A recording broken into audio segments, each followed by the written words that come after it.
Where are you from? There's no question that's more loaded. I'm from Iowa, I say. No. Where are you really from? I know what that means. I grew up in Iowa, the son of a Palestinian immigrant who was one of the most popular physicians in town.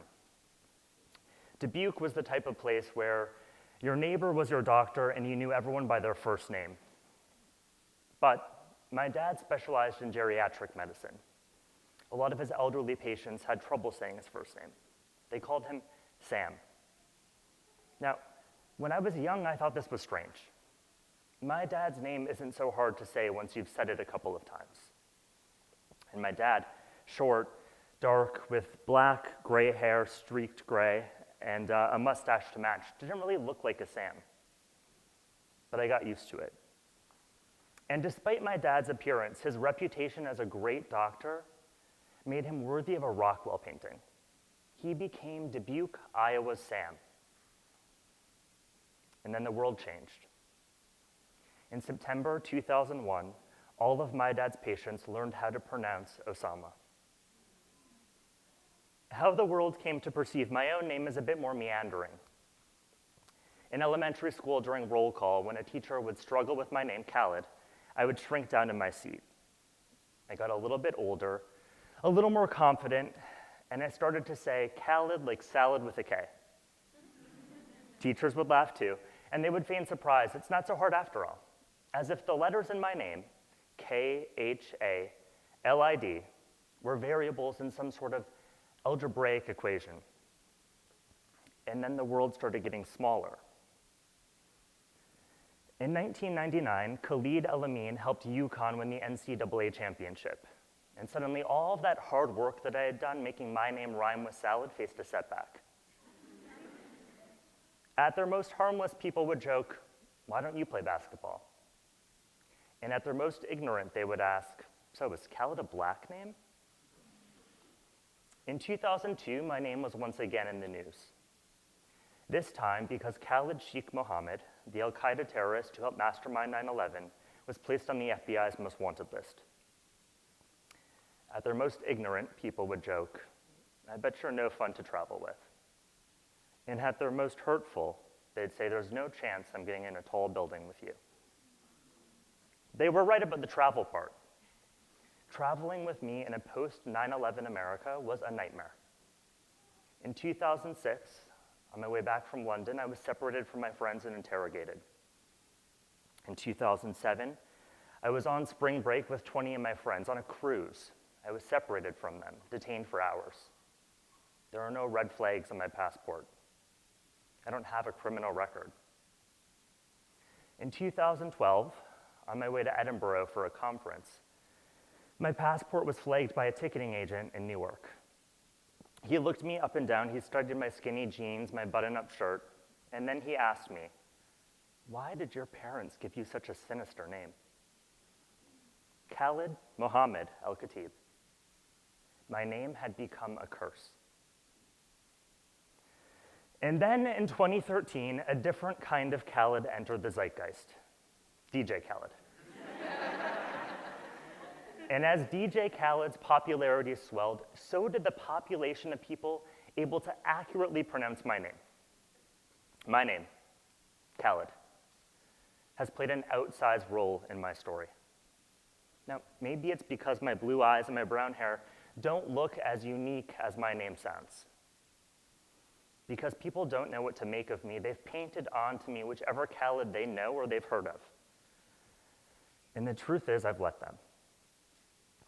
For years, I've held myself back when given the chance to honestly articulate the Khalid that I am.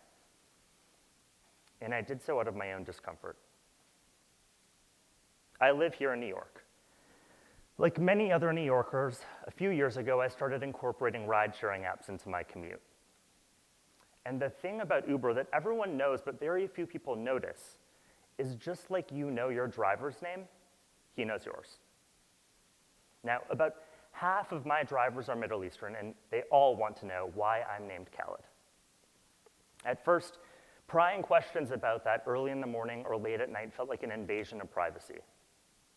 My mom is American, my dad's from Jordan, I'd say. I put my headphones in. It's true. My mom is American. But my dad was born in the West Bank. He grew up in Syria. He spent just a few years in Jordan.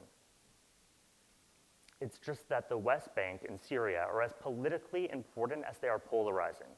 Jordan is the safest place you can name when it comes to the Middle East.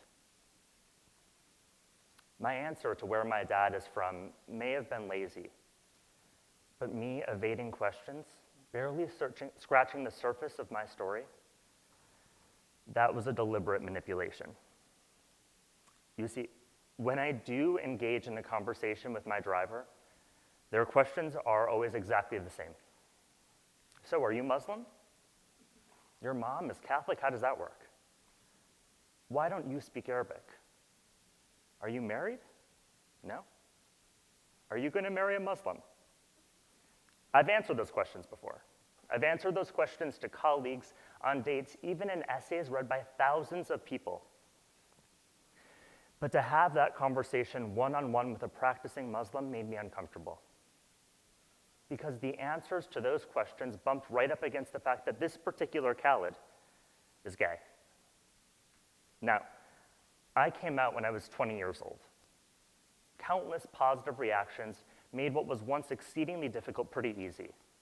Now, telling someone I'm gay is an afterthought, an assumption sometimes. But to tell a practicing Muslim that I'm gay, that still scared me. It reminded me too much of waiting 7 years after I came out to tell my dad. And even with that extra practice, that maturity in all of those years, it was hard. Islam is a religion of tolerance, but acceptance is a different word.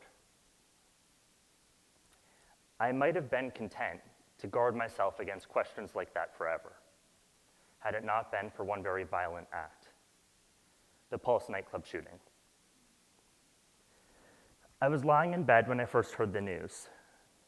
I had been out late the night before. I was tired, I was hungover, and as details started to trickle in, I found myself paralyzed with fear and with dread.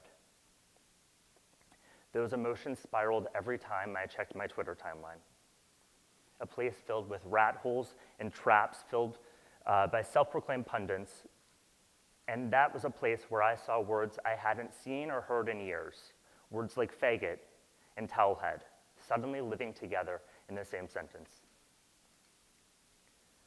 That was when I realized that my hesitation in telling my whole story wasn't just cowardly, it was irresponsible. The discrimination that I might have experienced growing up gay in Iowa may have taken different forms than what my dad experienced coming to America in the 70s or in September 2001.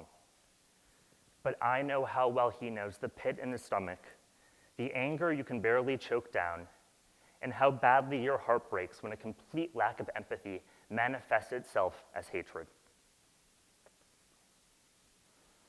Just as marginalized populations must stick together and fight for progress and for empathy, people like me, people who were born in exceptional circumstances and have a unique and uniquely American story, have a responsibility to tell that story with the richness that makes them memorable but also real.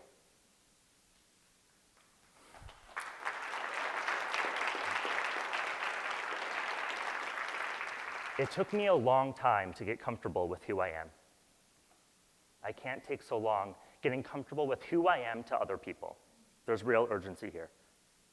After Pulse, I made a commitment to tell my story with repetition and with volume. In the past year, I've written almost 10 essays that take a current event, be it the election, the travel ban, or even the debate on gun control, and tell it with a uniquely gay, Palestinian, and Iowan lens. Now, through that writing and my relentless tweeting, my friends have asked, with well-intended snarkiness, how I can so incessantly talk about being the gay son of a Muslim immigrant. And I tell them because it matters. About a year ago, when Islamophobia peaked around the 2016 election, I wrote an op-ed in my hometown paper. In less than 300 words, I reminded readers that their hometown doctor, who served them for 30 years, who saved many of their parents' lives, was a Syrian refugee. That paper, that small town paper, kept the outdated practice of publishing the mailing addresses with every op-ed contributor. So I braced myself for the worst. What I received instead were 50 positive and encouraging cards, including one from a convent of nuns. On the other end of the spectrum, I must keep telling my story until a Pakistani immigrant driver can believe without shock or without judgment that you can be gay and Iowan and Middle Eastern and still be empathetic to what it means to be a Muslim in America today.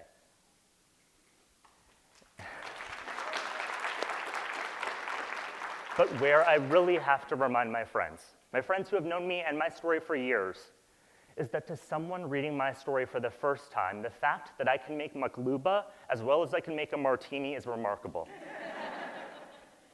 And just as remarkable is something I have to remind myself, that I am uniquely qualified to say that being gay does not preclude your Muslim family from loving you.